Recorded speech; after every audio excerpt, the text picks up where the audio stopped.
It's weird. So one of the new things we can do now on our streaming platform. Hey everybody, welcome back. It's Joystick Maverick episode 38. This episode's titled "New Studio, New Job. Who dis?" Because after a long absence, that's pretty much what's changed. I've finally moved out of my old place, which was trying to raise my cost of living by 25-28%. Dominic has flipped the double birds at his previous employer. Generously, I might add. I'm pretty sure you mentioned it last time. A 30-day notice. 6 weeks. So more than 30 days. That's unheard of. That's very generous. I think 45 days I thought is so. More than enough time. It obviously wasn't. But we got a new gig. I won't say who or where because I don't want to incriminate you, bro. That's your job. Yeah.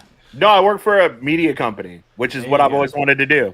There you go. So, a very famous media company. That's not Netflix. Yeah. This ain't Netflix, but it's just as good.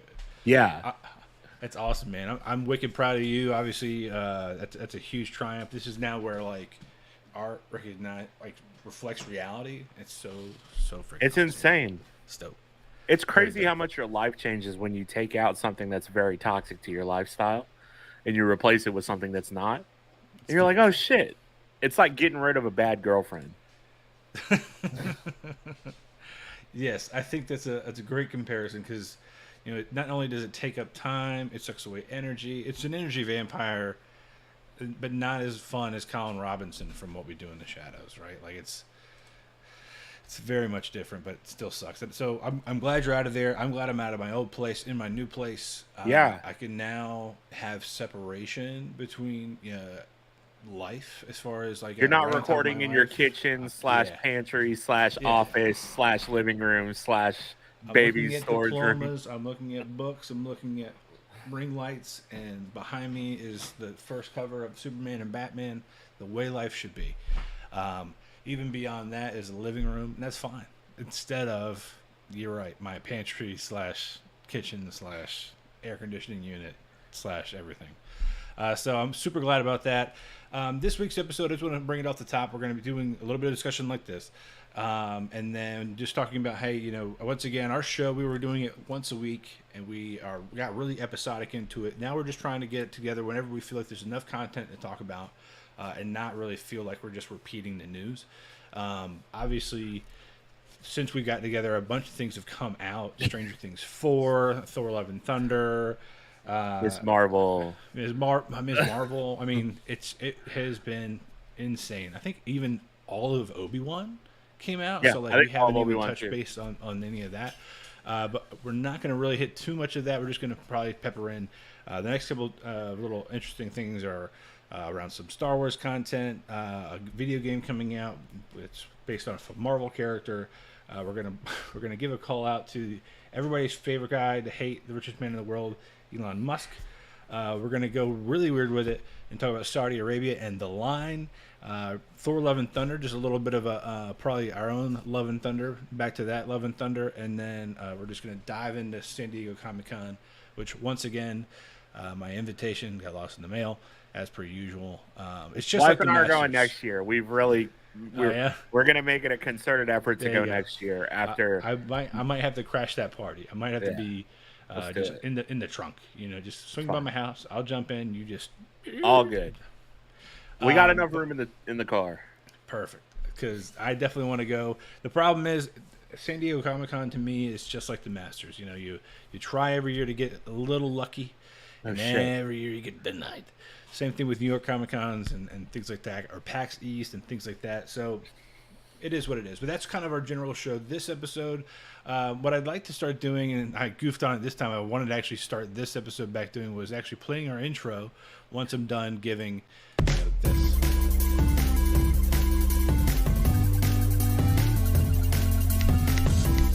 That way we can do our little dance, You just see it's kind of like...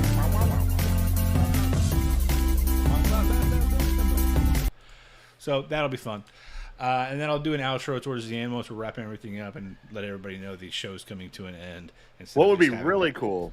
What would be really cool is if the guy who produced that song has different versions of that song that we could play at different parts of the show. Just saying. I'm just putting it out there. I wonder if we could reach out to that guy. I wonder if he exists. He might be in chat. I wonder if he... I know he's busy. You know what? I wonder more like the Oneaters. Hey, that's so netters. Yeah, so Mike, I agree with you. That would be cool. That would be cool. Producer of the show, Michael Mahaffey, as always in the comments. So please jump in here, say hello. While we're doing that, I'm going to actually just really quickly say, hey, Dom, if you got it, please do it. Go on to Twitter and share a link to our show. I'm actually going to go grab a link to our tweet, throw it on Facebook, and even just now so people can kind of see the live stream, maybe watch it tomorrow. You never know. Somebody might watch it. Watch it whenever. Yeah, I think we've hit a critical mass of we've got enough episodes that we're still doing it. Here we are. We took a hiatus. We could have quit. We could have fade to black, as they say in the movie business, but we didn't. We refuse. Lord knows, the world tried to make us do it. I mean, it threw everything at us. I'm trying to think of what happened since the last time we had a show, and we've had friends pass away, and people moved, and people quit jobs, and people started new jobs, and people get sick and shit like that. My kid turned 1 year old. I moved over the 5 to 6 weeks out of my old home into a place no less than a quarter of a mile away, and it was probably the most tedious. It definitely sucked. Hey, everybody. Check out tonight's episode. I don't know what the fuck's going on with my camera, but it keeps going in and out of focus. And if it does keep doing that, then I'll switch to my Logitech camera. Blam. I hope somebody sees it. By the way, one of my favorite thing that Facebook kind of does and Instagram does is it goes, oh, that person hasn't posted anything in a while. I'm like, sweet. I could be posting anything I want to, and you might actually be forced to look at it. So that's amazing. But that's really kind of wrap things up. I do want to, before we get too much further, I did it last time. I forgot. And the time before that, I forgot something else. So I'm going to say it all right now. Our anniversary episode, I mentioned a bunch of people that are on our show last year, and I was really, really happy about it. And I felt good. Felt good coming off it. And no shit, 2 episodes earlier, we had a special guest, Chris Short, that was on the show, and I fucking didn't mention him. So I want to say thank you to Chris Short. Big shout out. The next thing, didn't mention our sponsor last time, although it's right here for those watching at home. So that's definitely a little bit oopsies. But this week, the same episode is brought to you by Joystick Maverick. Sorry. I'm hearing my echo. I'm hearing my echo on your side. Do you have headphones? Oh, all right. I do not have headphones in. I don't know why it just started. Hang on. I was like, man, I sound great. Let me just keep talking. So this episode is sponsored by Tough Wraps. Visit toughwraps.com and use code Joystick at checkout and get 10% off your purchase of supplements, apparel, and gear. As always, stay tough. Yes. Dude, you look so crystal clear. Is that a bassinet behind you? Yeah, I don't have a baby. What'd you say? Is that where Annie sleeps? No, that's where my nephew Anakin, is sleeping. By the way, the dog, not Annie like a child or redhead orphan? No. That's where my nephew slept last week. Okay. I was like, dang, that's a new piece of furniture there, my guy. I was like, that's a different looking foosball table. But yeah, I don't have a baby. No babies. No kids. Not no everybody plans. Needs a man. Nope.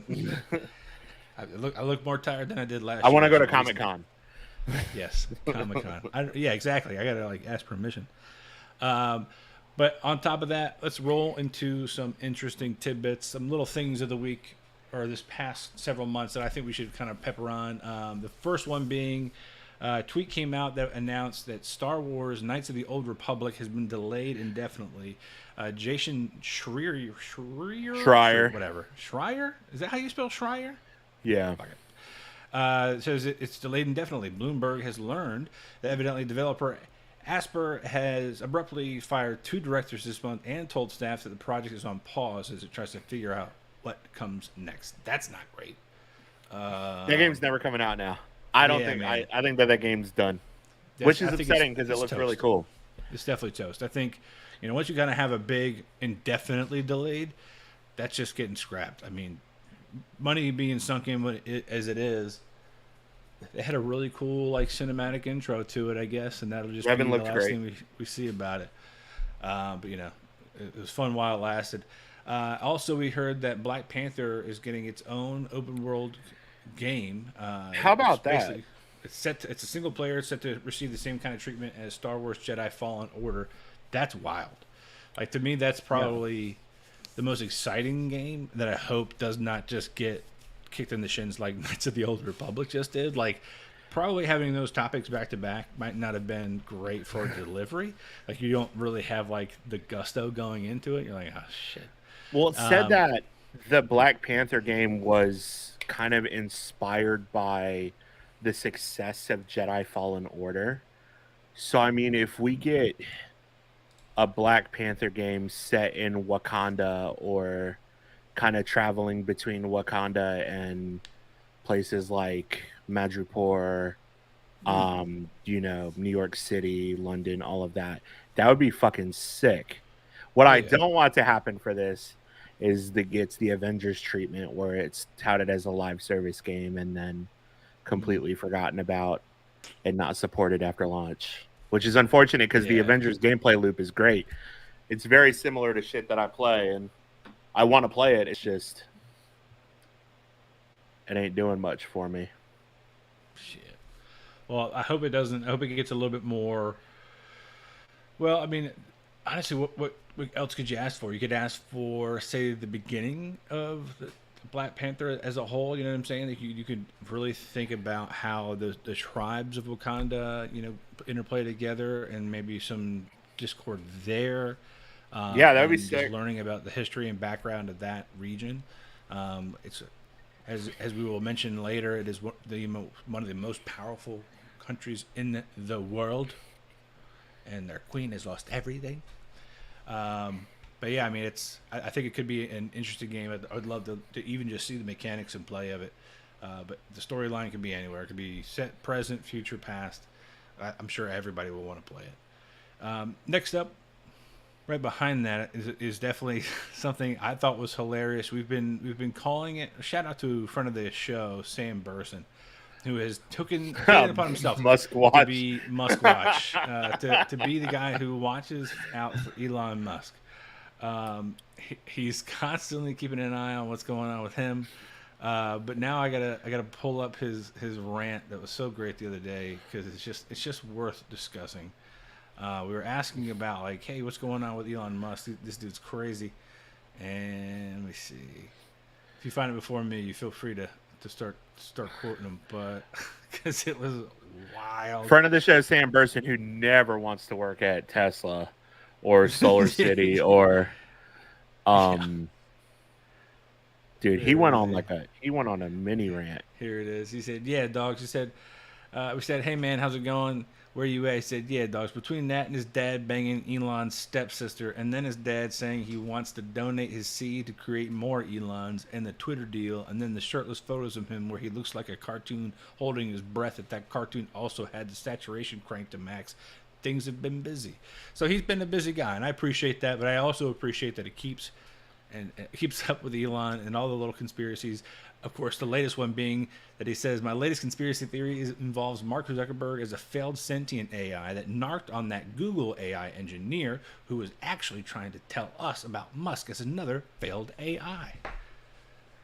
I would love to just see a cartoon of that happening. If this shit turns out to be like Men in Black and they're all just fucking robots or aliens, fucking aliens in suits and shit, just peeling back. One's like Musk is like a fucking giant roach, like whatchamacallit, Vincent D'Onofrio was in Men in Black. Edgar. Yeah, sugar and water. Water, sugar, more. You ever pull the wings off a fly? You ever see the fly get even? That shit's so good. God damn it. What a great movie. it still blows my mind that guy's Kingpin. And we're gonna talk about him later too. Yeah, I know. This is a great episode. I'm so excited. All right, so that is fun. But on top of that, while that's happening, while we've been distracted by the weird lifestyles of the rich and Elon, we get Saudi Arabia announcing the line. This project, I believe, is 140 or 170 kilometers long. It is 30 kilometers wide. I had no idea about this till this morning. Tall. Dude. My wife messaged me about it this morning and sent me a TikTok of it, and I'm like, "What in the halo is this shit?" Yeah, I'm stoked. Taller Let's go. than the Empire State Building, the Eiffel Tower. It's wicked wide, and the goal is for them to build in like basically neighborhood sections, 3 different stories or groupings of everything you would need in those micro neighborhoods. And it looks cool. And I'm sitting there, and I made a comment earlier. I was like, this is definitely heading towards Halo. But I'm also kind of like remembering the episode of the Book of Boba Fett where Mando is on another Halo-like ring, and there's multiple levels of different like grid groups and things like that. Even the Mandalorians just chilling on the outside of the ring, just looking at the oblivion of space. It reminds me of what's that show with Lee Pace?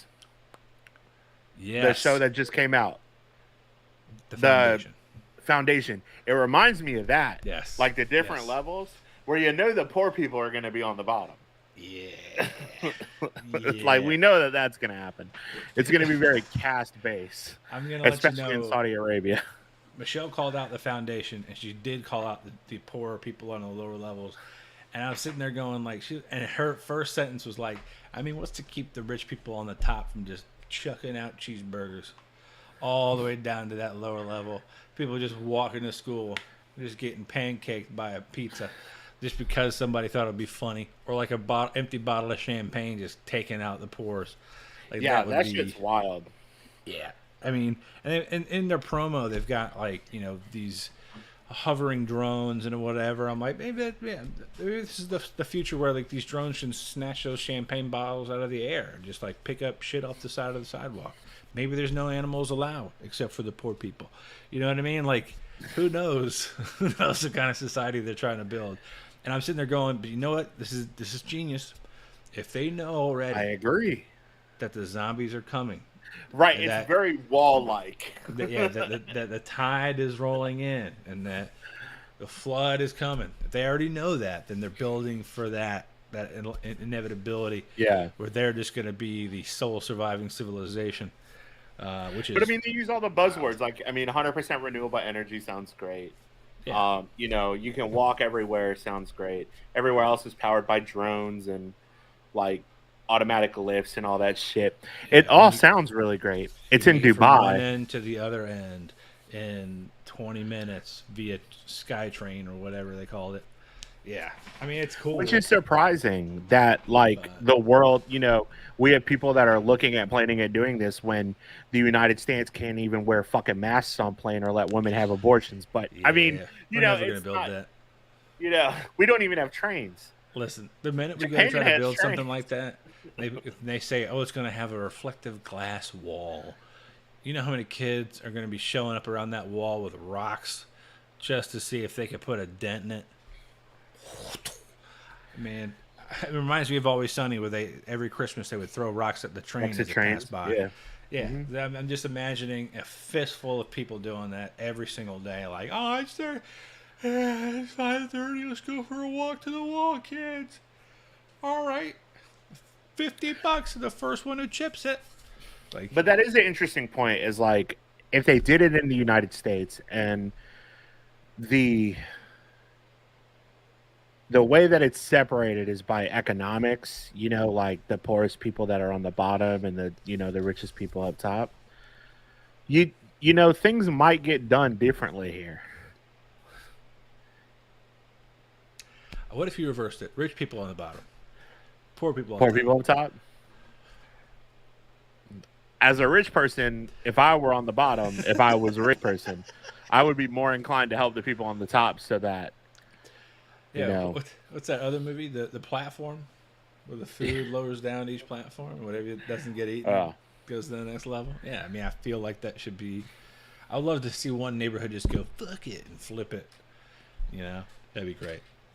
But we'll see. That would be sick. Hopefully, peace in our lifetime. We'll see. Next up, I would. We just quoting Marvel characters the whole night. Peace in our lifetime. Peace in our lifetime. That's right, baby.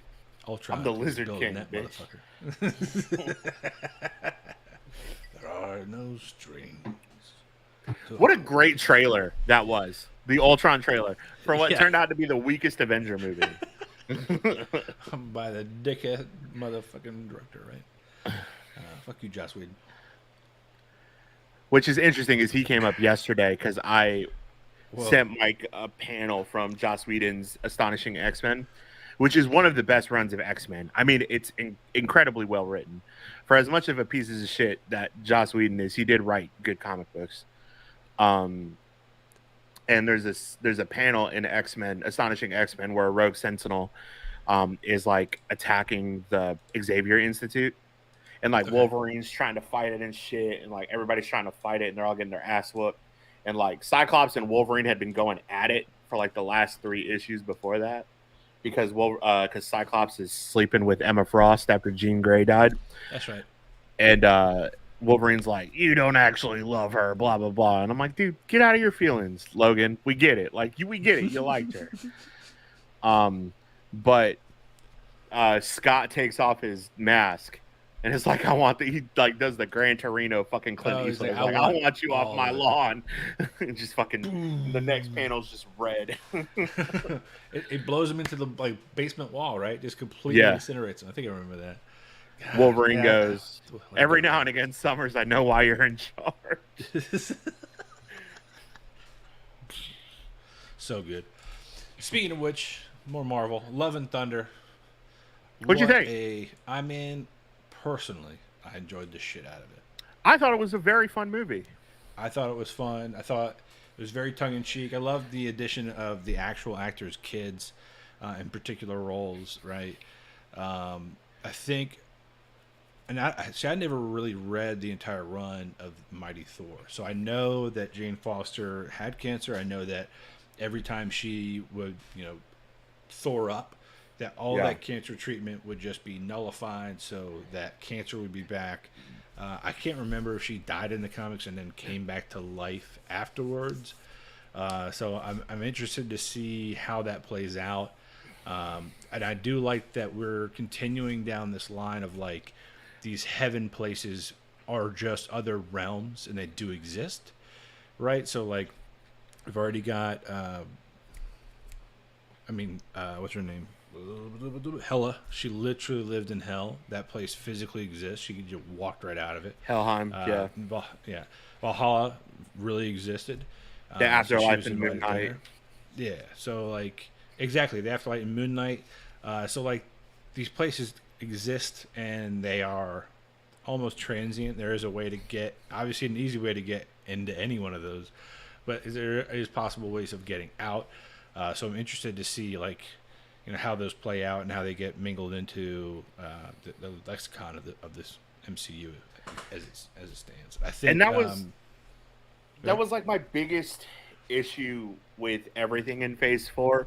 And I'll be 100% honest with you. Like up until Saturday when the Hall H stuff happened at Comic-Con and you kind of like started finally coming together, like I really felt like everybody else felt, where everything was disjointed and we were in an MCU where kind of nothing felt like it was building towards anything, and you had like little smatterings of things like the incursion stuff and Multiverse of Madness, the stuff, the wonky Spider-Man stuff, and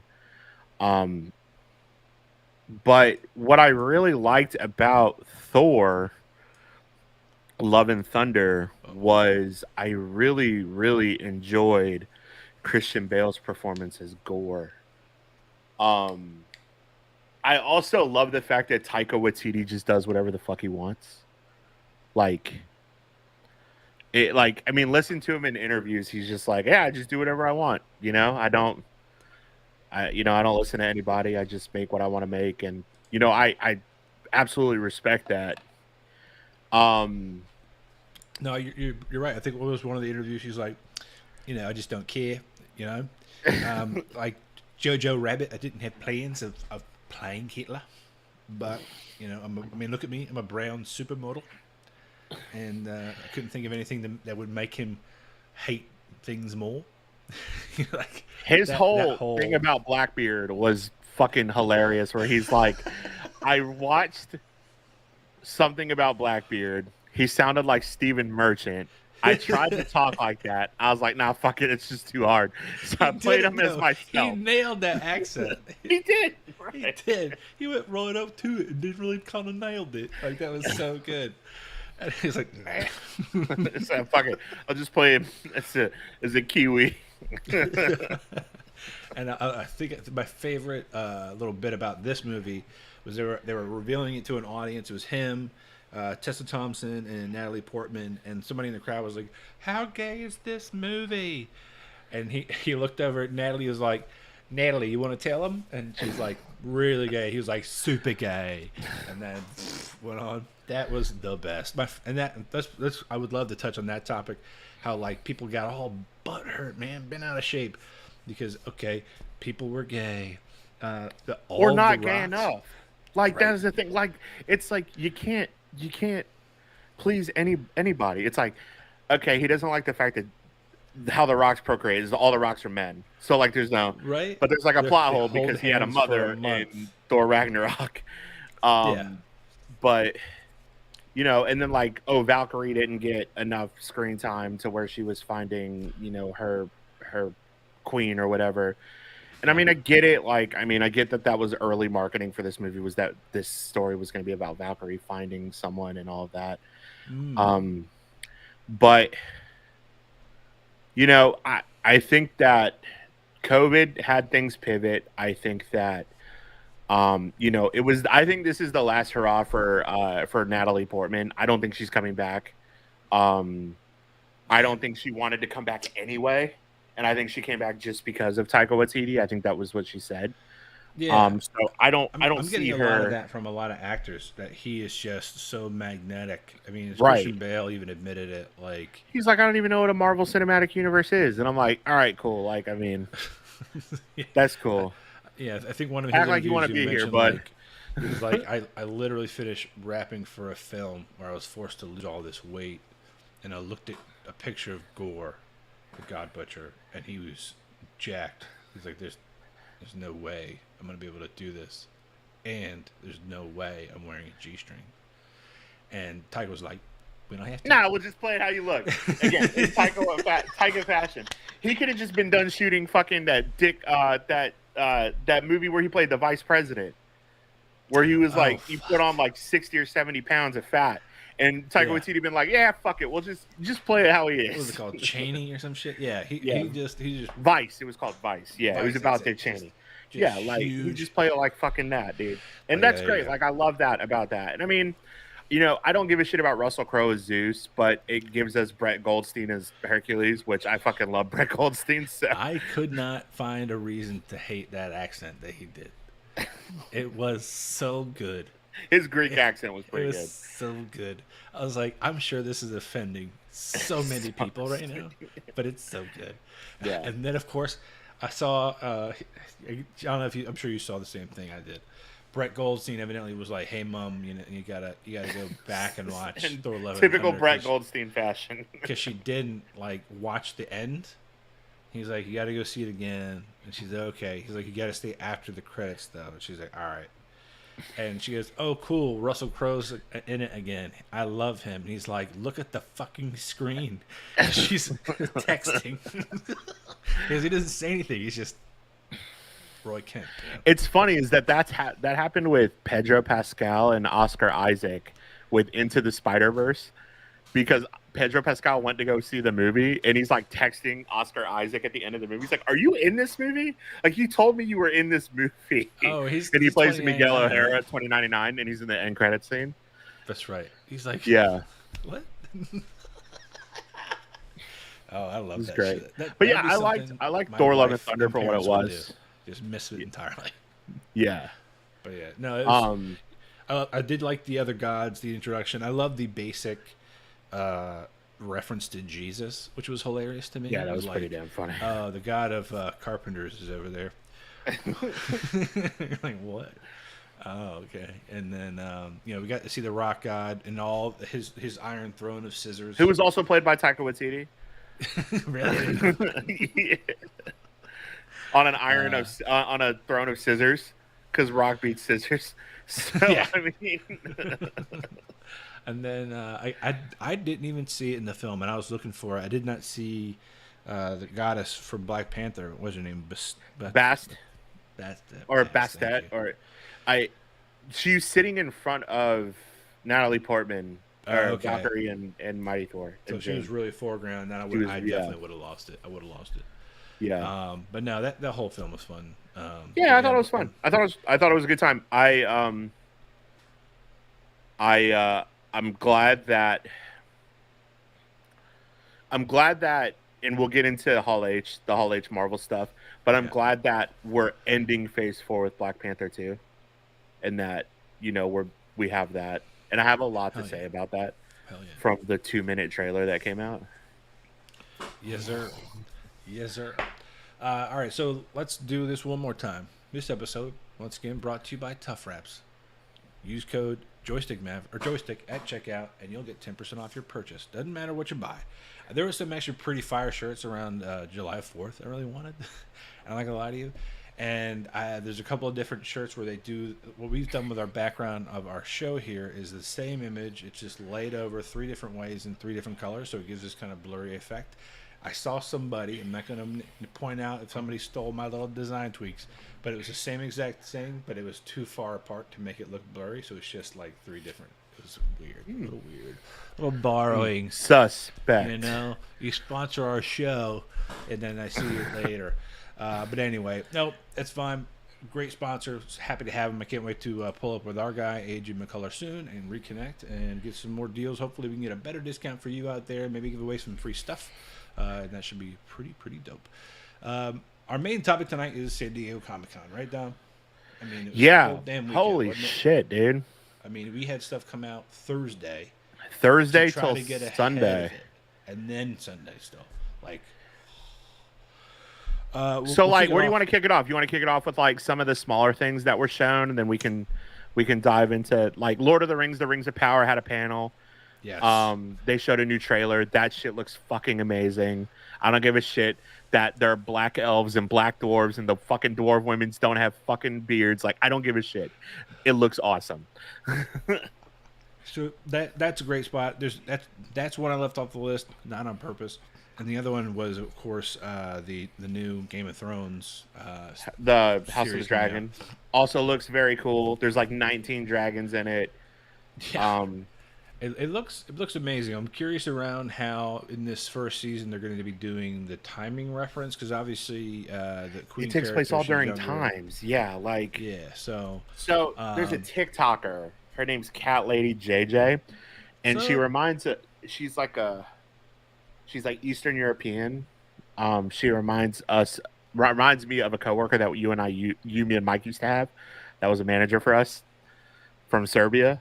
Talks like her and everything. Yep. And she's like a massive Game of Thrones fan, and she like breaks all of it down. So I watch her stuff, and I feel like I'm gonna need to keep watching her stuff during House of the Dragon, because she's like saying all the names like Aegon and Rhaenyra, and so they're I didn't know pronounced that the Targaryens and the Targaryens and what's the other one with the Valerians were different people. I thought they were the same people, but they're not. Yeah, that's wasn't the Valerians the people that started turning to stone, right? Like, apparently, Valeria, yeah. So I mean, there's so much to that. That's gonna be cool to see, like that civilization, which was just ruins in our first iteration of Game of Thrones history. If we could keep the incest and the rape to a minimum in this show, I don't know if that's gonna happen. I don't think so, based don't on know. what the fucking showrunners are saying, and they're like, we're Based staying off true to the of source the high material. search results on Pornhub, I doubt that's what the universe or this I world just wants to see. that's Gross. the only problem I have with it, and it's like Gross.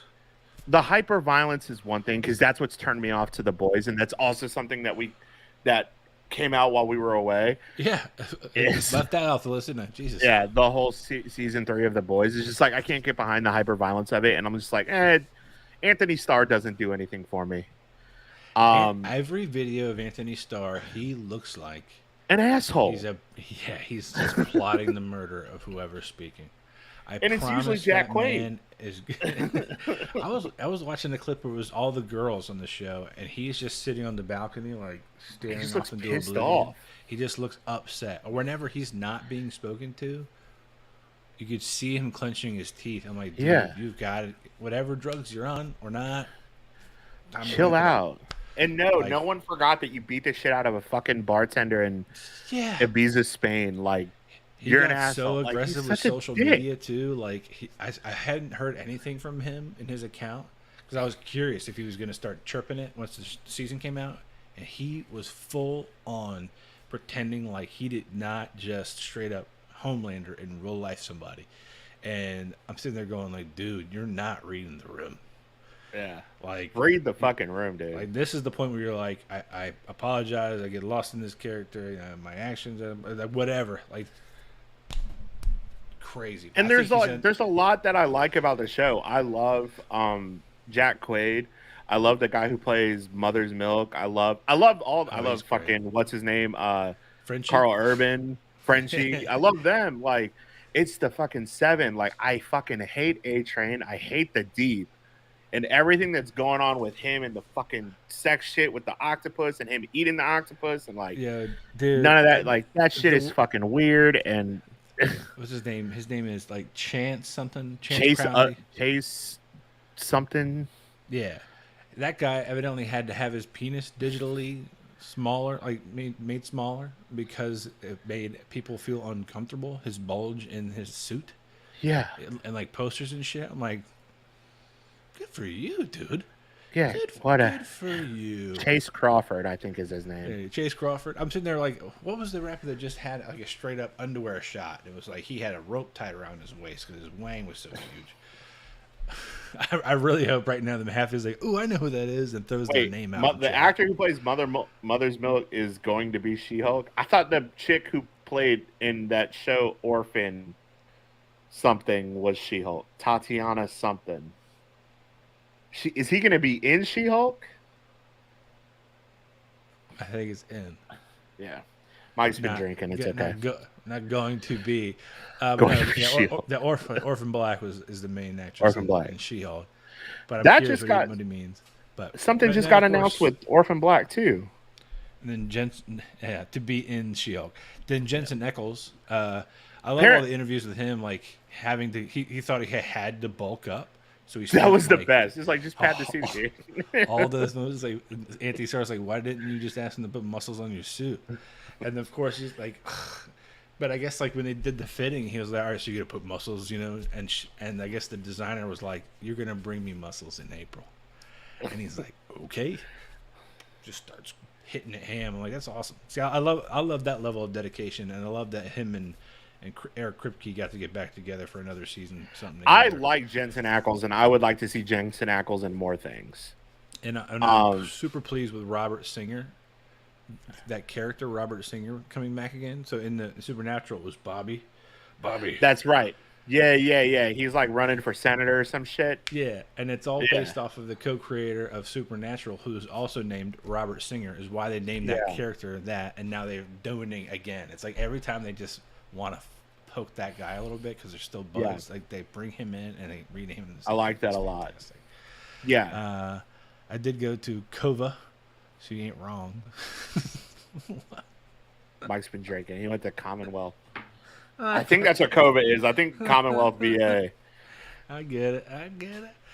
Or he went to Kava and misspelled it, and they don't serve alcohol at Kava because I think it's halal, so Yeah, and it's CAVA. But no, I definitely enjoyed that. But to bring it back full circle, you're right. So we had those two big releases with the Lord of the Rings stuff, the Game of Thrones stuff, and then we had Halloween Ends, which was kind of just slipped in. That was there. on Thursday. Yeah, that was like slinked in on Thursday. Like that shit looks tight. It looks awesome. Kova is a brewery. Okay, got it. Thanks, Mike. Yeah. Confirmed on the sauce. Hey, well, you know what? Cheers. And so Halloween Ends. It looks like it's going to be the penultimate ending to at least Jamie Lee Curtis's line. She's getting old as fuck, dude. I saw Everything Everywhere All at Once, and she is old in that movie. I love the way they did her in that movie, just like hunched over and like, and her like willingness to just step up and do whatever they want her to do. She's like, I can do whatever I want. Do you remember her in True Lies though? Oh. Many a boy moment to True Lies. And Trading Places. Yes, amazing. Something I heard that is not so amazing is our next and final trailer topic pre-San Diego Comic-Con stuff. Gotham Knights, the Batgirl trailer. That looks fucking terrible. The Gotham Knights show? No. Oh, my bad. I think we're talking about the show. Have you seen the Gotham Knights show trailer? I haven't seen anything from the show yet. The Gotham Knights show trailer is the worst thing I've ever seen, and I cannot believe they're actually making a show about it. I watched the Gotham Knights Batgirl trailer, and I know that a lot of people are shitting on it. Yeah. I think historically, the Batman Arkham games do not show well in trailers. I love the Activia commercials. I just saw that. I do remember her in the Activia commercials. Anybody listening? You got to stay regular, dude. Yeah, the producer behalf, he was like, who doesn't remember Jamie Lee Curtis in True Lies? And then he followed up with, do you remember her in the Activia commercials? What about in Freaky Friday with Lindsay Lohan? Oh, she was fucking stone cold. Jamie Lee Curtis is in Freaky Friday with Lindsay Lohan. As who? Not the mom. She is the mom in Freaky Friday, dog.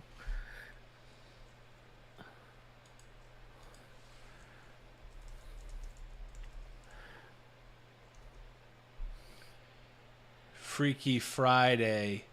You're thinking Parent Trap, dog. Thank you, brother. Thank you. No, she's She's in Freaky Friday. She's still Stone Cold Fox in Freaky Friday.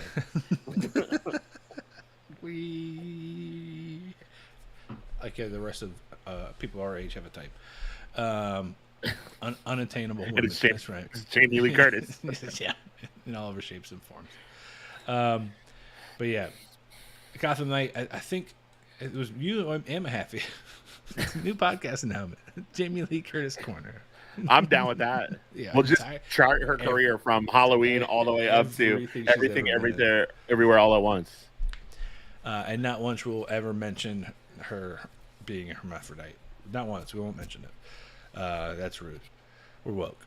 But no, I heard that the game itself was looking terrible graphics wise, but I guess the show was looking just even worse. Like what I was gonna say was about the Batgirl trailer is that the Arkham games, when you're not like the cinematic trailer for Arkham Knights looked great, and that's typically how it is. Those games don't trailer very well. Like they never have. Like Arkham, go back and watch gameplay trailers for Arkham City, Arkham Knight, and Arkham Asylum, and they look just like that. Everything looks real clunky. The graphics don't look particularly great. It looks very unfinished, but in actuality, that game is going to play very smooth and it's going to be awesome. No, I thought we were talking about Gotham Knights, which is a CW show.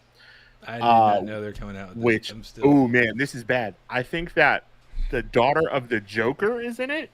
Who knew Joker had a daughter? People, evidently this show. Just yeah. When you get a few minutes, watch that trailer, and then you'll be like, "Man, this is a piece of shit." Yeah, I'm even just trying to find like a casting image. TV series. It's bad. 2023. Yeah, I'm not watching any of this. Absolutely not. I'll get behind Titans. like Titans is rough around the edges, but at least it's like pretty true to kind of like the source material and like good. And like I'm all for, and we'll talk about. I don't know, Mike. I'll be honest. I don't know that Joker had a daughter in the comics. She might. You can watch the show and you can tell us how it is, Mike. Well, at least we get one good thing out of that show is that Two-Face, aka Harvey Dent, will be played by Misha Collins, also from Supernatural. So that'll be fun. Shit, it just started thundering outside. Nice. Lightning struck as I said Misha Collins. It's actually God. I love Misha Collins. And that's him as Cass. You're gonna love to watch this show. Just real deep, grungy voice. So back to Comic-Con. Other small things. Not small, but things that are kind of under the radar. Sandman is coming out soon. That looks fucking amazing. Yes. Did you watch the little clip that came out between Lucifer? Okay, so there's like a 2 or 3 minute clip between Lucifer and Dream. Where Lady and Brand it's like is Lucifer. Right? Gwendolyn Christie is Lucifer. Brianna Tarth from Game of Thrones. That's it. Is that what you said? I don't know if you said that. The knight, right? You said Lady Brienne. I thought you said somebody else's name. Oh, my bad. No, my bad. I wasn't listening. Huge ass lady. But there's like a 3 or 4 minute clip of their interaction. And it's word for word from the comic books. From like the graphic novel. Shit. I was like, this is fucking amazing. I am all about this. Oh, that's awesome. Yeah. I wonder how they're going to do the diner scene. You remember that? Like the whole chapter about the diner. Did you read Sandman? I haven't read it. Listen to the audiobook. I know that the audiobook has, James McAvoy and all these big names in it. Yeah. So Mahaffey's been pleading with me to just dive do into it, dude. It's so good. Just bite the bullet. I'll even let you log into my Audible account. I have it. No, like you log into my Audible account, you're allowed to do it. Craft. But no, man, I'm excited about what's coming. At least, and it's fucking like next week. There's a shit ton of stuff. Like we have like She-Hulk, House of the Dragon, Lord of the Rings, Sandman, and Andor, all within the next month. We're gonna have some more episodes, I think. I think so too. I think we're now in fucking. Well, yeah, Mike, that scene is crazy town. Yes, the fucking the diner scene. There's a whole scene in a diner that takes place over a 24-hour period, and it is absolutely insane. Is this like insane as in what was the movie Legion, where Michael and yeah, basically battling the demons, but in like that diner? way more fucked up shit that happens. Oh, okay. Well, it's really good. I'm hooked. It's really good. I thought it was fucking sick, dude. I think it's really cool. Awesome. I love Sandman. Yeah, to your point, there was the things like that came out. Andor, we had a bunch of a couple of Disney trailers, and then we had things like Dungeons and Dragons is getting a movie. And how about that? That shit looks so much fun. But it reminds me of the Jeremy Irons ones from the '90s. That was fucking god awful. Yes, with Marlon Wayans and the dude from Sliders. I'm sitting there thinking, like, okay, I appreciate all the people that are in this movie. Chris Pine, Michelle Rodriguez, etc. And I'm glad it was like Chris Pine is the bard. Like, because everything I've ever heard about being a bard is like, I'm going to fuck my way into this and I'm going to fuck my way out of this. And Chris Pine's great at that. I really hope he gives it all in this movie. And during some off-panel interviews, one of the things that I loved is like I found out Jerry O'Connell. There you go. It may not be Jerry O'Connell, Mike. It looks just like Jerry O'Connell. I thought it was Jerry O'Connell in the old Dungeons and Dragons movie with Jeremy Irons. Other guy, the other head of. But I think it's the other guy. Yeah, I think you're right. The head of their little group. Yeah. But no, I found out in an interview or two that Chris Pine recently went off grid as far as using a flip phone and trying to stay off the internet. He did the Jared Leto. Got it. Yeah, he was just trying to purge a little bit, and then over the past couple of months, he got a smartphone again, which he called it a smartphone, not an iPhone or a Droid or whatever. He called it a smartphone. I'm like, dude, you're already 95 years old. Just go ahead and phone it in, literally. And because during an interview panel, somebody was like, oh, what do you guys feel about like Dungeons and Dragons being mentioned not only in this movie, obviously, but also throughout Stranger Things? And the moderator is looking at Chris Pine. He goes, "Oh, you're asking me? What do you think, Sophia, whatever her name is, the redhead?" And she's like, "Why are you asking me?" He's like, "Because you're the youngest person in the group." And she's like, "Yeah, I guess they play it a few times in the series." And I'm like, and the moderator's like, "Was this what it was like on set?" And he was like, "Yeah, pretty much." Like, they had no chemistry in that whole interview, and I was just like, "Ooh, this movie could either be really joyfully bad, or I'm sure it's going to be bad. terrible." And So I like what's his name, Bridgerton, Yeah, Reggie yeah, John yeah. Page. He's a paladin in it. Yeah, Yeah, I think he's great. I think he's gonna be great. Hugh Grant is in it. Like, fuck. Yeah, Hugh I'm Grant. telling you, it's setting it up just like the Jeremy Irons one, where you get like one really big, classically trained British actor in the As movie, the bad guy. and it's bullshit. The whole movie sucks. I'm gonna still see it. Yeah, absolutely. I'm going opening night. It's got my money. But no, that's another non like big comic related movie. But the next up are two big groups. So big and then like huge.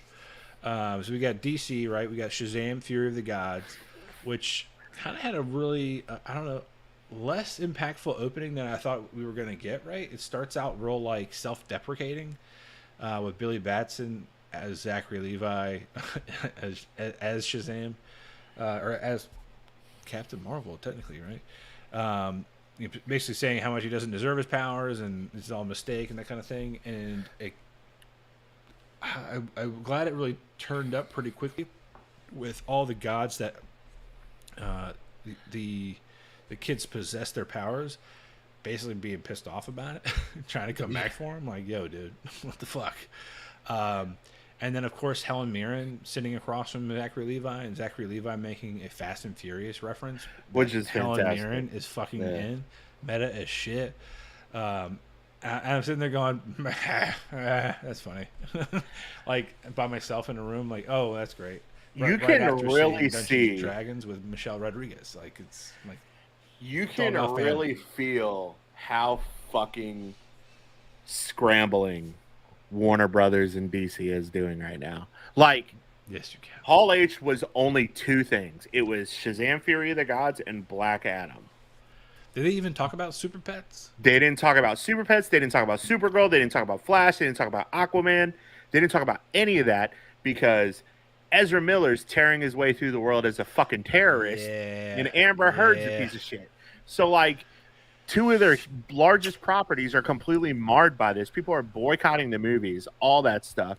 Like, DC and Warner Brothers are in such a tight spot, which sucks because the Batman was so fucking good. Like, just hold on to that. Like, hold on to the Batman being good. Shazam looks fun. The first Shazam was fun. I really liked it. I love Zachary Levi. I love that. Black Adam is going to be Black Adam. They're going to try to make the Dwayne "The Rock" Johnson's Black Adam be sympathetic. And it's going to be... Did you see Mahaffey's comment? So WB just got Alan Horn come out of retirement. This was announced 9 hours ago. Yeah, basically, he's the chairperson of Walt Disney, and he's coming out in a consultant role for Warner Brothers. They're about to see. I think some shit's about to get. They're about to fucking fire and brimstone that shit. I mean, I wouldn't be surprised if Alan Horn's face gets superimposed on Ari Gold's. Just a paintball gun. Pop, pop, pop, pop, pop, pop. Where the fuck is Adam Davies? Just, Lord! I can't wait to see it. I mean, that would suck if Kevin Feige jumped, but I guess he does this thing. This train basically rules his life. He cannot get off. There is no stop. He would have to just jump. Yeah, I mean, get Kevin Feige out of the picture after Kang Dynasty and Secret Wars, and then like get the mutants spun up and then pass the reins off to someone else. Yeah. I'm sure that's fine. Make fucking Jon Favreau. Like, make Jon Favreau the guy. Like, at this point, I mean, you know, him and Dave Filoni are the Star Wars Dave, dudes. like Dave Filoni's doing the fucking Star Wars thing. Jon Favreau could totally do it. But yeah, man. I mean, Warner Brothers is in a tight space. The fucking new trailer for Black Adam like looked okay. Like, I mean, it's got that Zack Snyder fucking color grain on it that everything has. They're gonna try to make Black Adam seem sympathetic, where like in actuality he's a dick. He doesn't need to be portrayed. I love Pierce Brosnan though as Dr. Fate. Yes. Oh yeah, fucking love that. I love the guy who's playing Carter Hall, Hawkman. Yeah, I mean that's gonna be cool. But, you know, I mean, to your point though, I think. Yeah, I mean, I think that they've got to really Black Adam, man. He's not even an anti-hero. He is a dickhead. He's like just an asshole who you can call Namor an anti-hero. Like you can't call Black Adam Black Adam's not an anti-hero. That tries to fuck with his country. He is a dictator by every definition, but with power. You know. And there was this whole fucking thing about Henry Cavill showing up to like talk about Superman marketing. Again. That's great marketing. But like, you know, for all we know, that could have been the case because apparently Henry Cavill, like The Witcher, stopped production because Henry Cavill has COVID. So it could very well be that he was supposed to show up, but he had COVID, so he couldn't. And like, Dwayne "The Rock" Johnson was asked a bunch of questions about Superman and like was very coy about it and winked about it. So like, I'm sure Superman's gonna show up at some point again. Like, but I don't give a fuck. Like, this thing is like I don't fucking care, which sucks because like there's this whole part of the DC universe like with the Batman that Robert Pattinson did earlier this year that was so well done, and like I think that if you just like fuck everything else and just focus on telling those kinds of stories, I think DC could be successful, but like they're not going to be Marvel. To Mike's point, the only way they're going to be Marvel is if fucking Kevin Feige jumps ships and you know Warner Brother gives him full control and he's like, "Yo, I'm going to science the shit out of this. You're fired. You're fired. You're fired. You're fired," and then they go full fucking scorched earth. But I'll tell you what, I wouldn't be surprised if Flash never comes out, and I wouldn't be surprised if fucking Amber Heard's completely cut out of Aquaman. Honestly, I think. I know what I hope. I hope that they somehow use that footage from the Snyder Cut of Amber Heard getting just killed, and they just let that happen somehow in the first several seconds. Right. Her character just, meh, she's gonzo, and then that just moves us on there. Unfortunately, to your point, the Flash, there's no, that whole movie's scrapped. It's got to be. All this stuff we were hoping to see with Michael Keaton, it's gone. So. Sorry, DC. Wait, not necessarily true because we have the fucking Supergirl movie or Supergirl show on HBO Max, which he's going to be. Show up in that, but I mean, wouldn't it be great to have a cinematic reveal of him? Like that would be so fantastic, right? There would be a bunch of great things because they're also doing my fucking boy Green Lantern dirty because Green Lantern is one of the most compelling characters in the DC fucking universe, and nothing like. And of course, same thing with Blue Beetle. I mean, what a great opportunity for that kid. I haven't heard much about it at all. Love him in fucking Cobra Kai. Yeah, so, I mean, there was so much they could have spoke about, and they didn't. They should just turn it into a Batman movie. A Batman Beyond movie. Fucking, let's go. Michael Keaton plays old Bruce Wayne. Fucking cast a young Terry McGinnis. Like, let's do it. Who'd you make Terry McGinnis? Timothy Chalamet? I think he's too old. You wait for that kid that was in the Adam Project and is playing Percy to grow up a little I was more. just thinking that kid. That kid's going to blow up, dude. That kid's going to be in fucking everything. Or he's going to be the next Dylan O'Brien, and he's going to do a bunch of shit when he's a kid and not do shit when he's an adult. He's going to be in that fucking... Is that the guy who was recently in the Taylor Swift video? Right? Yeah. He's got blonde hair. With the girl from Stranger Things, yeah. He was in the latest episode, or latest season of Curb Your Enthusiasm. Yeah, he's great. Yeah, the older brother from Boy Meets World, Sean from Boy Meets World. Yeah.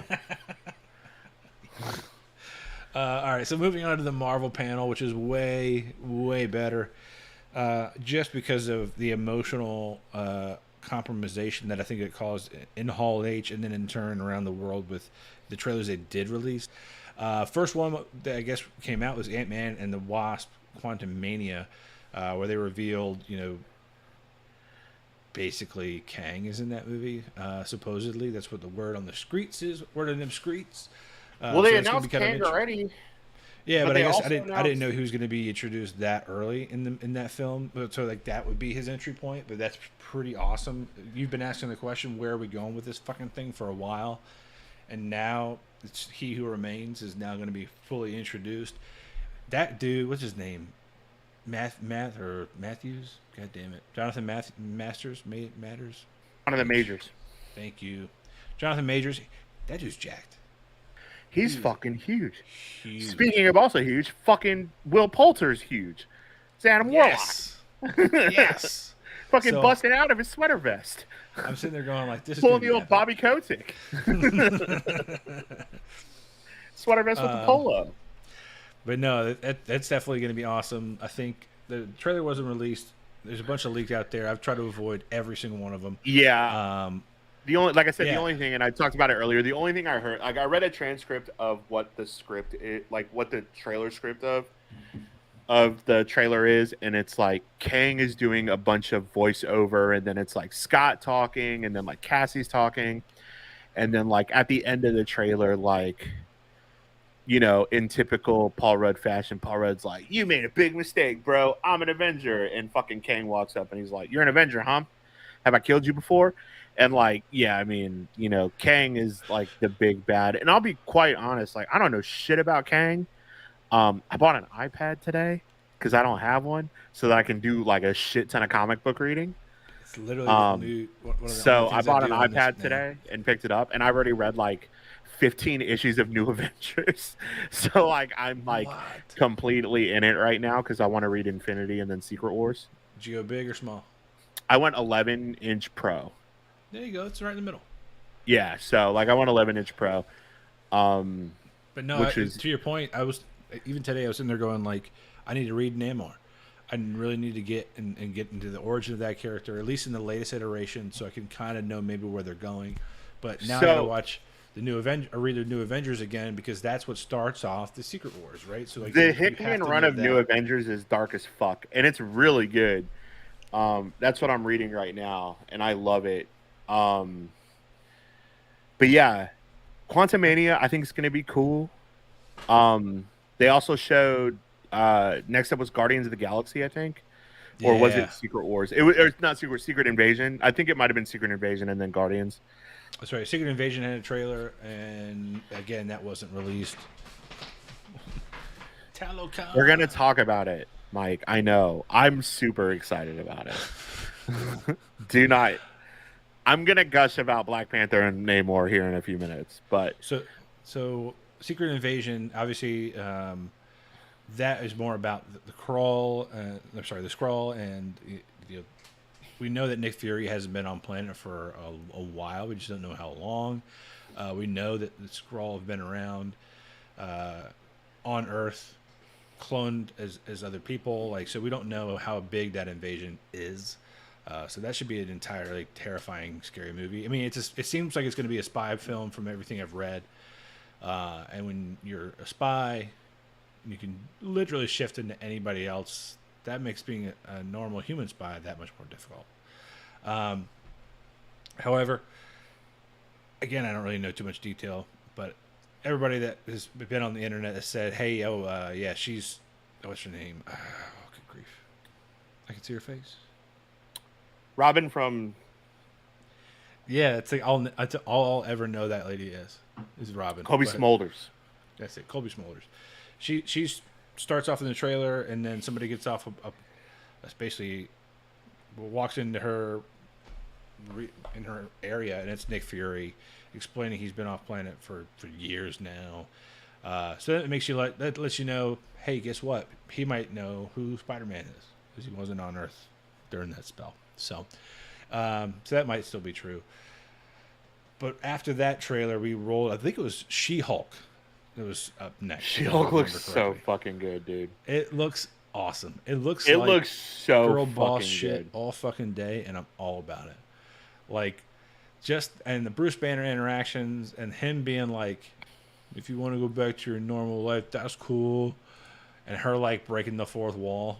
I'm like, if they give her character the ability to do that, this is gonna make this show so much more fun. Mike said it was based off of Fleabag, so like it was like her like breaking the fourth wall was based off of Fleabag, which was pretty cool. I do love that. The aparts or the asides they have in theater, those are great. So I mean, I'm definitely looking forward to it. I guess the animation got some scrutiny in the early releases of their teasers, but to me it looks fine. I'm excited to see where it goes. I'm excited to see these different Wong, Abomination, fucking Daredevil is in it because he's at the end of the trailer. I heard on the IGN thing that Bullseye has been confirmed to be in it again. Yeah, I mean, damn, I can't get rid of that guy. So I mean, shit, dude. I think it's gonna be sick. Yeah, I mean, of course it's like attorney at law, and then of course at the end of the trailer, who do we see? Another lawyer who just happens to now be wearing the comic book original yellow and red suit. And somebody goes, oh, why would you change it to yellow and red? I'm like, I don't get it either. And then someone points out, like, bro, the entire last season, Bullseye was running around in his fucking suit, killing a bunch of people. You got to change the look up. Like, nobody's going to believe you're not the same guy trying to murder. Like, also, his yellow and red suit is like one of the coolest suits that Daredevil wears. So I mean, I'm all about it. I'm all about changing up suits, dude. Like, I mean, Spider-Man had a different suit every fucking movie. So Thor, same thing. I mean, he went from an all-black suit in Infinity War to that, like, fur and blazing one in Thor and Love and Thunder. So I get it. It's awesome. I hated his mask in the movie, if I'm being honest. I did, too. It was not good. So bad. Whoever did that, shame on you. But next up was, I guess, we skipped, kind of glazed over. It was Guardians of the Galaxy Volume 3. They actually had the actor come out who plays the High Evolutionary. That's it. Who basically invented or created Rocket. And I guess the beginning of that was showing the baby raccoon and all the things that were happening to him. So, like, tearjerker moment. You're obviously going to be emotionally invested and then completely fucked for the rest of that movie if you see that. I told Mike that I am not emotionally invested in the characters of Guardians of the Galaxy like I am everybody else.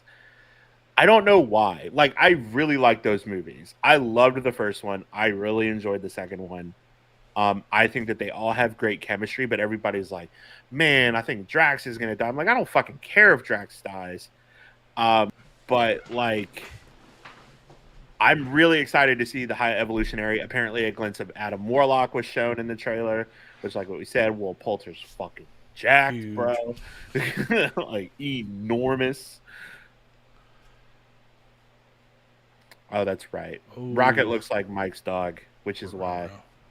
Yeah. Rocket ain't making it out of that movie. It's going to be tough. I'm not going to lie to you, man. If I see, the minute I see any kind of animal getting hurt, I'm going to be invested in that animal not being hurt anymore. But yeah, so that happened, and then I guess they topped it all off with Black Panther: Wakanda Forever. Well, before that, they jumped immediately into Phase 6.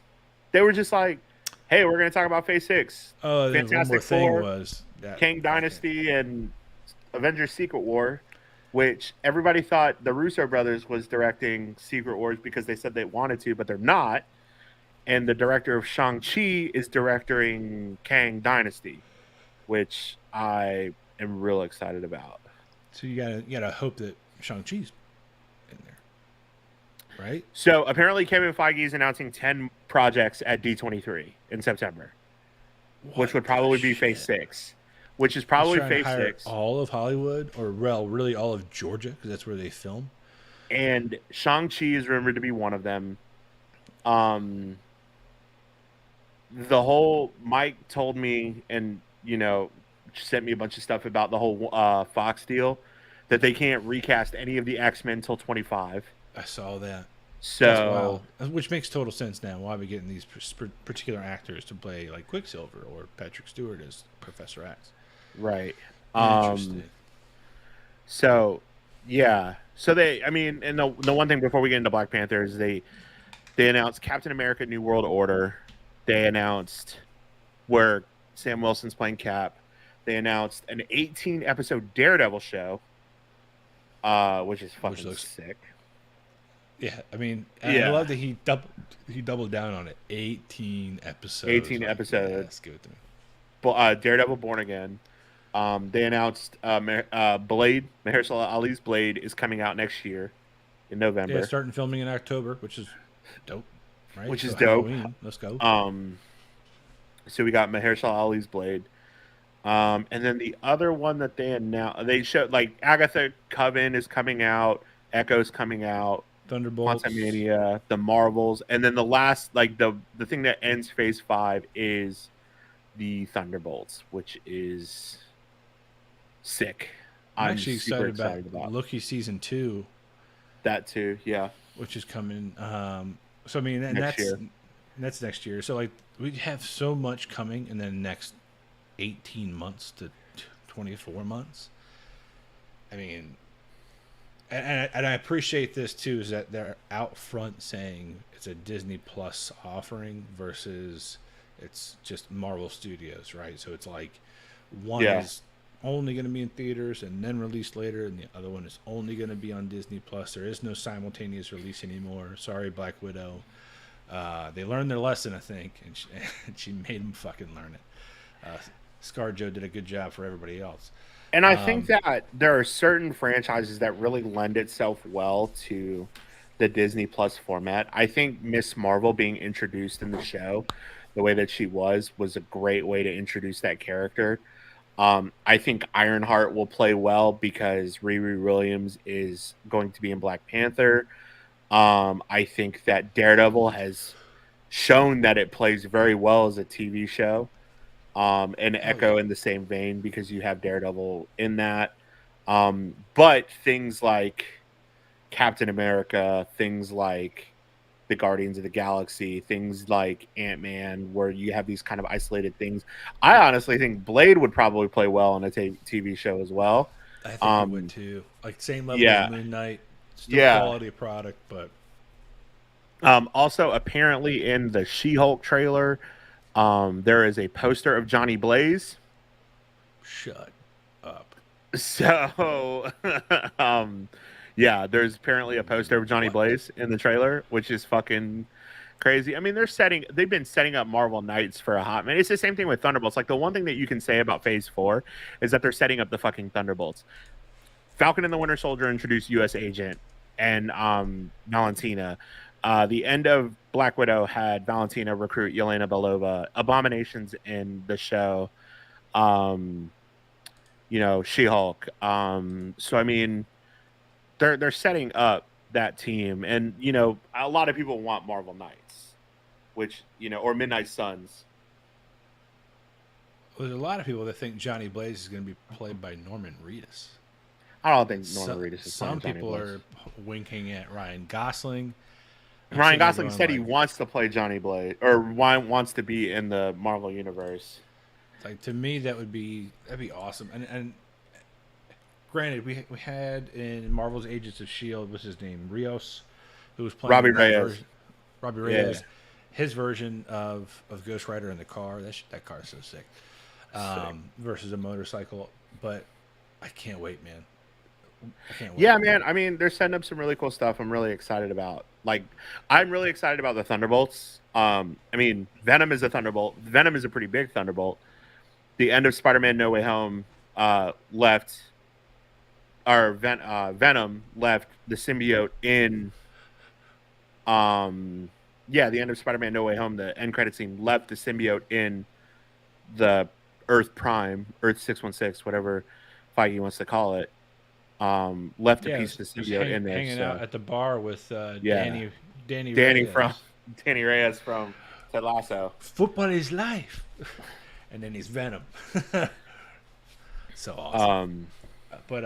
No, I mean to me, and I guess that's the other thing is like, okay, we're not going to see Tom Holland for a while, if at all. I mean, I hope he comes back, but I think if he does, it would more than likely end up being like Secret Wars, and it would be as Tom Venom. Holland, Maguire, and Garfield. But yeah, so like you were saying, the end of the Hall H panel concluded with Black Panther Wakanda Forever. They had a traditional African band come out, play the like an acoustic theme song for Black Panther. Everybody got on stage. It was super emotional. Everybody's talking about Chadwick Boseman.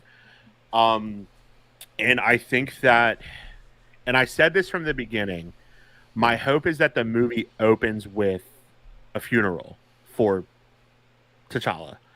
And in the trailer, it opens with a few, like, essentially the funeral for T'Challa. They're all in white. Yep. You have No Woman, No Cry.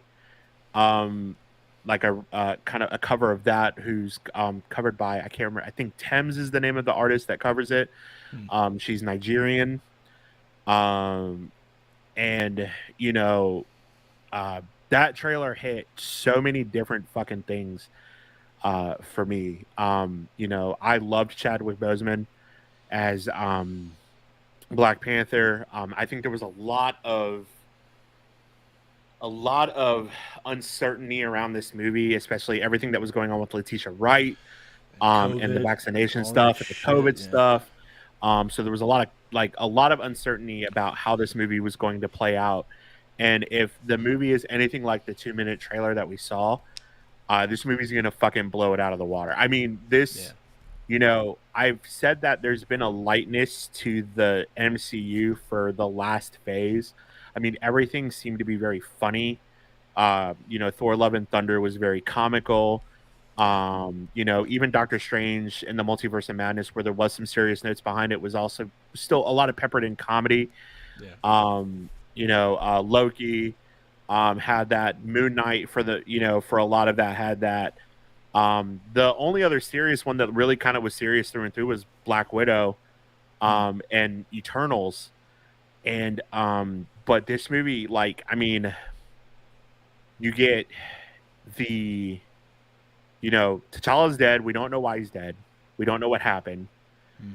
We see the birth of Namor, and Mike mentioned it earlier, is that they're not doing Atlantis, which I think is very smart for Marvel to distance itself from Atlantis, especially with everything that's going on with Aquaman, and also giving Latinos and Hispanic heritage kind of its due in the MCU, because we haven't had it yet. I mean, what Chadwick Boseman and Black Panther 1 did for the African American community and giving them a superhero in the MCU. I mean, Namor, by no stretch of the imagination, is a fucking superhero. I mean, he's more of an anti-hero than anything else. Right. And he's also a dickhead, much like he's also a huge dickhead. Like, they're making and the actor Tenoch Huerta, who's from Narcos, who's Rafael Caro Quintero in Narcos Mexico, and he's incredible. He came out and he talked about it, and he talks about he had to learn like a ancient Mayan dialect. Oh shit! They're using the city of Talocan, which is like essentially it's an Aztec city, which based off the god Tlaloc,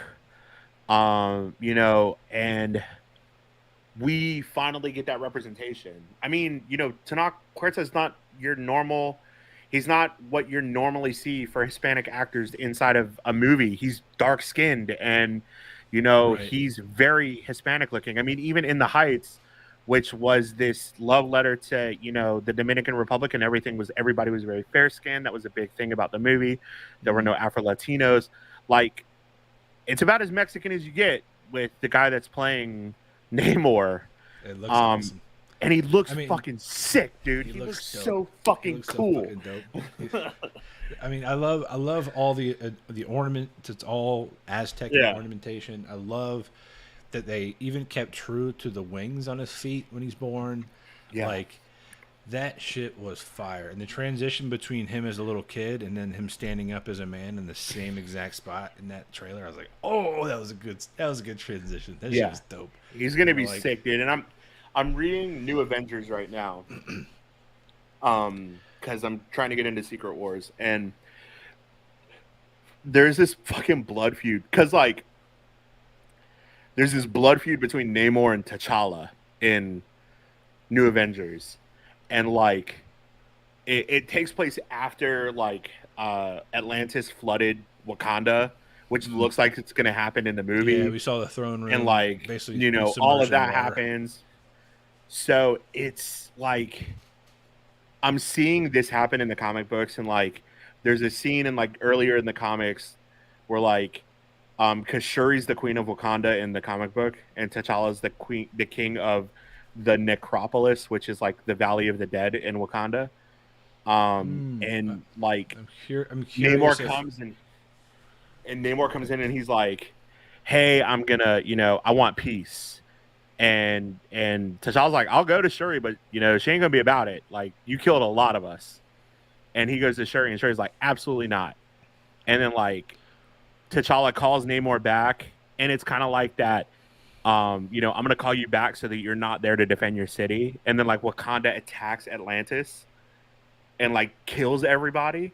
And then Namor comes back, and then like Namor like makes a deal with Proxima Midnight, and he's like, "Oh yeah, the Mind Stone, it's in Wakanda. Send all of the army over there." And it's not. He's just like, "I'm gonna kill all those fucking dudes." It's nuts. And like I really hope that they do Namor justice. Like they really give him like that. He's arrogant. He's the first mutant. You know, he's like this rash, hot-headed, like insanely strong character, and I'm just like, I'm so excited that he's in there. I want to know who's wearing the suit at the end of the trailer. You know, people are talking like Killmonger may come back, but in the ancestral plane to whoever becomes Black Panther, like he's going to be waiting in the ancestral plane, right? Because his body was buried at sea, right? Yeah. So I mean, in the film, so that shit's wild. Who knows, man? And like people are talking like Doom's going to show up in the after credit scene, because Doom's after the vibranium in Wakanda, shit. And like you have all these like these soldiers and everything that don't look like they're associated with Wakanda or Tsalokan. And like you're like, all right, cool, Doom might show up.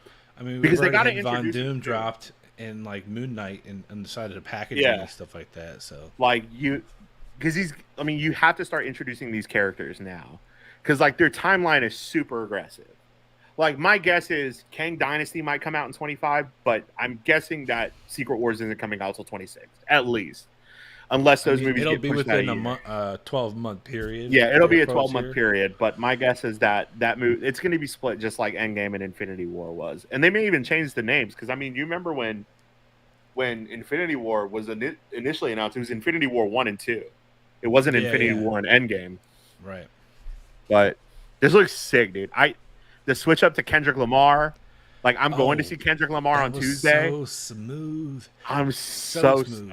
I went from feeling real crying, real like, to like, yeah, like you're ready. Shoulders, you know. Yeah, I was like, man, I found rhythm in this trailer just now. Yeah, my whole life I never had it. Now I do. It's incredible to see like representation of. I mean, like I had a discussion with a friend of mine recently about it, and I was like, this is how I felt watching Into the Spider-Verse, and I grew up, mixed, Black and Puerto Rican, and Miles Morales is Black and Puerto Rican, and Miles Morales, like I didn't have Miles Morales when I was a kid. Like, imagine being, if I was 9, 10 years old and had a Spider-Man that looked like me, whose family's from New York and all of that, like my family. And now we're finally getting like, all right, cool. And, fucking hats off to Ryan Coogler. Like, he didn't have to do all of this. Like, he's not doing it intentionally for Hispanics. I mean, he might be. Right. But, like, giving us, there's one fucking Black superhero in the MCU. And now he's giving, the Hispanics,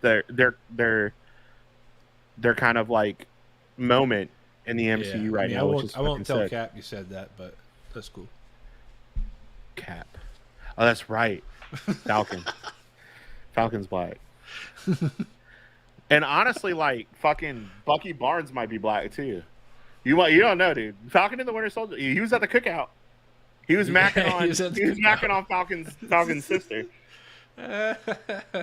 I mean, you know, things might have went down in Wakanda. You know, she knew what's her name, Okoye knew her way around his arm.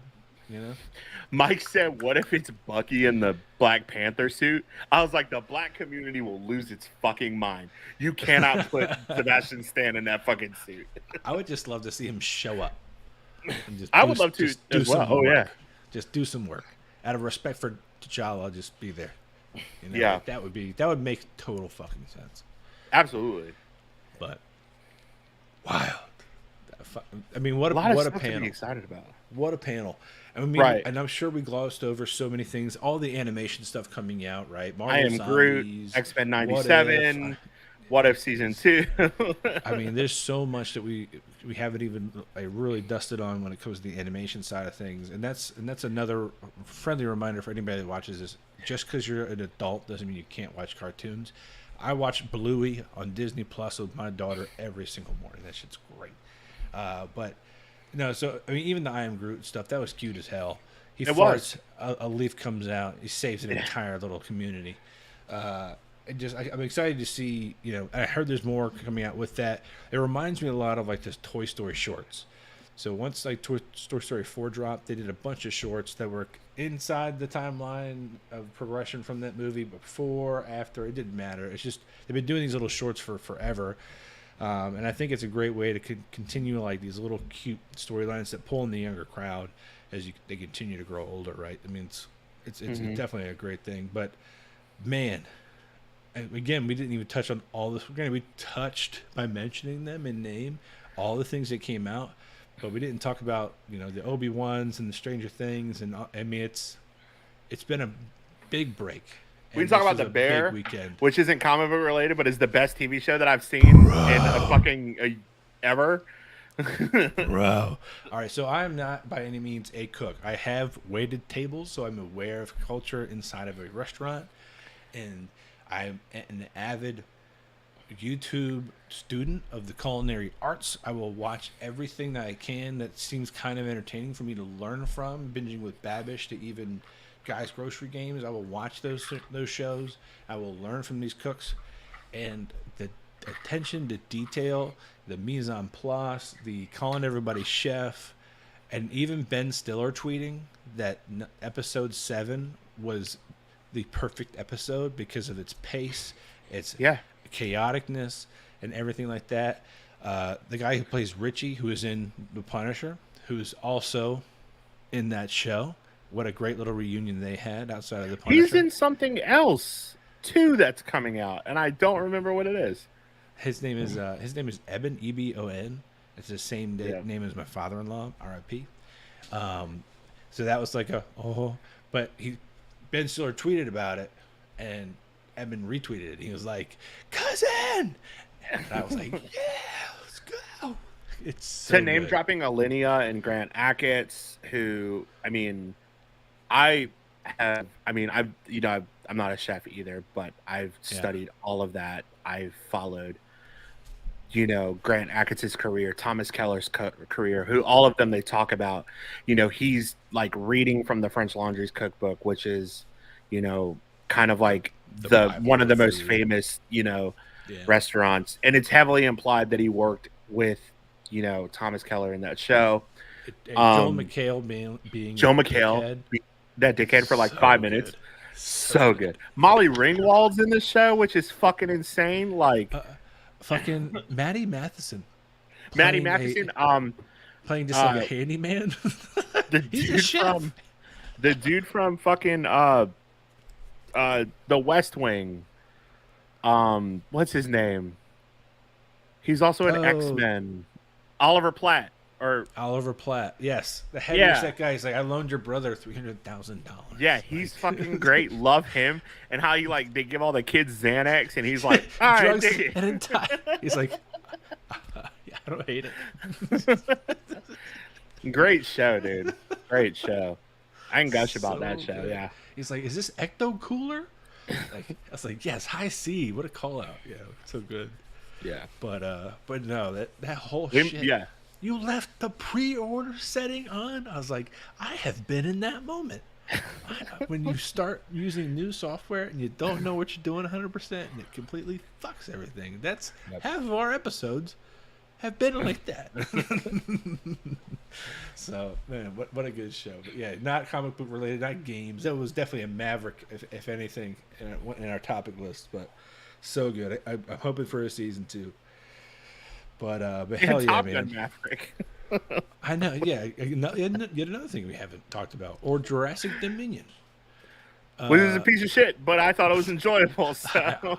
I saw that too. It was it was fan Service. It was for the fan, yeah, fan service. How many times is the T-Rex gonna win? Just wondering. Just one last time, baby. One last time. At least he had some help from a hoarder who never trims their fucking fingernails. Just the noise it made. It's like a giant chicken with claws. Yeah. Oh man, too funny. So much stuff, so little time. But Dominic, I appreciate you as always. Anything before we jump it off? We will be back sooner than we were gone. Yes, there we go. All right, thanks everybody for watching episode 38. Tough Raps, thank you for sponsoring as always. I'm Ernie UXD on social. He is Hemophilia on all the things social. I got it. You saw that? I didn't hesitate. You got it. You got it. But we are Joystick Mav on Twitter, Joystick Maverick everywhere else. Thank you for watching and have a good night. Thanks, guys.